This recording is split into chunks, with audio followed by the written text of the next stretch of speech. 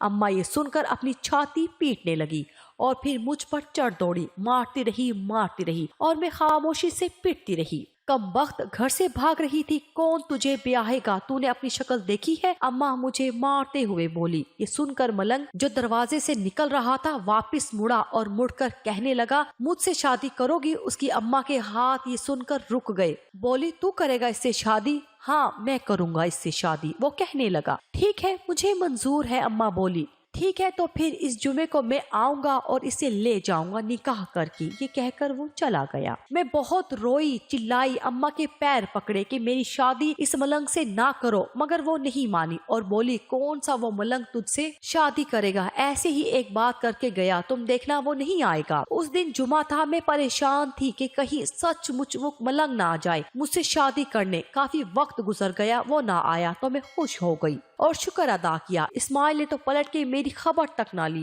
اس کے جھوٹے محبت کے دعووں پر مجھے بہت شرم آ رہی تھی کہ میں کیوں اس کی باتوں میں آ گئی تھی کہ اچانک دروازہ کھٹکا۔ میں چونک گئی۔ اماں دروازے پر گئی تو ایک خوش شکل نوجوان وہاں کھڑا تھا، اس کے ساتھ 2 گواہ اور قاضی بھی تھا۔ اماں سے کہنے لگا، میں وہی ملنگ ہوں جو اس دن تم سے تمہاری بیٹی کے ساتھ شادی کا وعدہ کر کے گیا تھا۔ اماں خوش ہو کر اس کو اندر لائی، عزت کے ساتھ سب کو بٹھایا۔ میں ابھی تک حیران تھی کہ یہ وہی بے ڈھنگا ملنگ ہے جو آج ایک خوبصورت نوجوان کی شکل میں میرے سامنے ہے۔ تھوڑی دیر میں میرا اس کے ساتھ نکاح ہو گیا تھا اور پھر میں آنسو بہاتی سسرال آ گئی۔ کچھ دیر بعد میرا خوبرو شوہر کمرے میں آیا اور مجھے ہاتھ سے گھسیٹتا ہوا شیشے کے سامنے کھڑا کر دیا اور بولا، گھونگھٹ اٹھاؤ۔ جو ہی میں نے اپنی صورت دیکھی تو چیخ نکل گئی۔ میں وہاں سے فوراً پیچھے ہٹی، مجھ پہ لرزہ طاری ہو گیا۔ تو اماں سچ کہتی تھی، میری شکل کسی ہیبت ناک جانور جیسی تھی۔ میرا شوہر مجھے چپ کروا رہا تھا اور بولا کہ جو تم دیکھ رہی ہو وہ حقیقت کے برعکس ہے۔ جو کیفیت تم پر گزر رہی ہے میں اس کیفیت سے گزر چکا ہوں۔ میں نے چونک کر اس کی طرف دیکھا اور پوچھا، کیسے؟ وہ بولا، اس کا جواب تمہاری اماں کے پاس ہے، میں تمہیں اس کے پاس لے چلتا ہوں۔ وہ مجھے اسی وقت واپس اماں کے پاس لے آیا اور بولا کہ تمہاری بیٹی کی اس جانور جیسی شکل کے پیچھے کیا راز ہے؟ آج تم راز سے پردہ اٹھا دو، اپنی بیٹی کو سب بتا دو۔ اماں رونے لگی اور کہنا شروع کیا، میری اماں جادو ٹونے پر بہت یقین رکھتی تھی۔ ایک دن اس کا اثر الٹا پڑ گیا اور میری بیٹی کی شکل بگڑ گئی۔ میں نے ایک عورت پر غلط عمل کر کے اسے مار ڈالا۔ وہ حاملہ تھی لیکن اس کا بچہ بچ گیا، وہ خود مر گئی، اسی کی سزا مجھے ملی ہے۔ وہ شرمندہ ہو کے بتا رہی تھی۔ یہ سن کر میں ششت رہ گئی اور میرا شوہر بولا، جانتی ہو وہ عورت کون تھی؟ وہ میری ماں تھی جس کو تم نے مار ڈالا۔ اماں اور میں حیرت سے اس کو تکنے لگے۔ وہ کہتا رہا کہ اس عمل سے میری ماں تو مجھے جنم دے کر مر گئی مگر میری شکل کسی بھیانک جانور جیسی دکھتی تھی۔ وہ میری طرف دیکھ کے بولا، تم صرف اپنی ماں کو اور اپنے آپ کو ہی بدصورت دکھائی دیتی ہو، دوسرے لوگوں کو نہیں، جبکہ میں سب کو ہی بدصورت دکھائی دیتا تھا۔ سب کو مجھے دیکھ کر کراہت آتی، لوگ گھن کھاتے مجھ سے۔ میں تھوڑا بڑا ہوا تو کسی درس گاہ میں پناہ لے کر بیٹھ گیا، وہاں درس گاہ کے کام کاج کرنے لگا۔ وہاں ایک بہت پہنچے ہوئے بزرگ تھے، وہ مجھ سے بہت شفقت سے پیش آتے تھے، روز مجھ پر دم درود کرتے، دم کیا ہوا پانی مجھے پلاتے اور مجھے کئی وظیفے بتائے کہ بیٹا تم یہ وظیفے دن رات پڑھتے رہو، تم پر کسی عورت نے غلط عمل کیا جس سے تمہیں بھی نقصان ہوا اور اس کی بیٹی کو بھی. تم یہ وظیفے پڑھو گے تو ان کی برکت سے اس شیطانی عمل کا اثر ختم ہو جائے گا. پھر میں دن رات وہ وظیفے دل لگا کر پڑھنے لگا. روز بزرگ کا دم کیا ہوا پانی پیتا، ہر وقت اللہ کو یاد کرتا رہتا، اور ایک دن میرے رب نے میری سن لی اور اس عمل کا اثر مجھ پر سے ختم ہو گیا. میں لوگوں کو پکڑ پکڑ کے پوچھتا کہ میں کیسا دکھتا ہوں. وہ کہتے کہ تم بہت خوبرو نوجوان ہو. میں جتنا اپنے رب کا شکر ادا کرتا کم تھا. پھر ایک دن میں اپنے محلے اپنے گھر واپس آ گیا اور سب کو واقعہ سنایا تو لوگوں نے بتایا کہ فلاں عورت یہ عمل کیا کرتی تھی بہت پہلے، اب اس نے وہ کام چھوڑ دیا ہے. میں تمہارے گھر تک پہنچ گیا تم سے پوچھنے کہ تم نے ایسا کیوں کیا، لیکن وہاں دیکھا کہ تمہاری بیٹی روز سبزی والے سے باتیں کرتی ہے اور خط لیتی اور دیتی ہے، اور یہ لوگ گھر سے بھاگنا چاہتے تھے. مجھے یہ سب گوارا نہ ہوا کہ اپنے ہوتے ہوئے یہ سب ہونے دو، اس لیے اس رات میں تمہارے گھر کے باہر پہرا دے رہا تھا اور اس کو بھاگنے سے روکا. اس نے سارا قصہ سنایا تو میری اماں اس کے پیروں میں گر کے اسے معافی مانگنے لگی. وہ بولا میری شکل ٹھیک ہو گئی، میں نے تمہیں معاف کیا، لیکن میں چاہتا تھا تم اپنی بیٹی کو سب بتاؤ. میں یہ سب سن کر اتنا بولی اماں تم ٹھیک کہتی ہو، میری شکل واقعی بہت بری ہے، کسی بدصورت جانور جیسی. میں روتے ہوئے بولی نہیں مریم. میرا شوہر اکبر کہنے لگا تم سب کو خوبصورت دکھائی دیتی ہو، صرف تم کو اور تمہاری اماں کو بھیانک جانور جیسی لگتی ہو، لیکن تم فکر نہ کرو، میں تمہیں درس گاہ لے کر جاؤں گا، وہاں سے تم ٹھیک ہو جاؤ گی. میں اور اماں اسے مشکور نظروں سے دیکھ رہے تھے. آج 40واں دن تھا. مجھے درس گاہ پر بزرگ کا دیا ہوا پانی پیتے ہوئے اور دم اور درود کرواتے ہوئے میں نے ہر وظیفہ پڑھا، بہت عبادت کی، رو رو کر دعائیں مانگی تھی. وظیفہ پورا ہوا. بزرگ نے بتایا کہ اب تم گھر جا سکتی ہو، اس عمل کا اثر ختم ہو جائے گا. صبح تک ہم خوش خوش گھر آ گئے، شکر ادا کیا رب کا اور سو گئی. صبح اٹھ کے منہ دھو کے باہر نکلی تو میری نظر شیشے پر پڑی. شیشے میں ایک خوبصورت لڑکی نظر آئی. میں شیشے کے بالکل قریب آئی اور خود کو غور سے دیکھنے لگی. اب مجھے یقین آ گیا تھا کہ یہ پیاری سی لڑکی کوئی اور نہیں، میں ہوں مریم.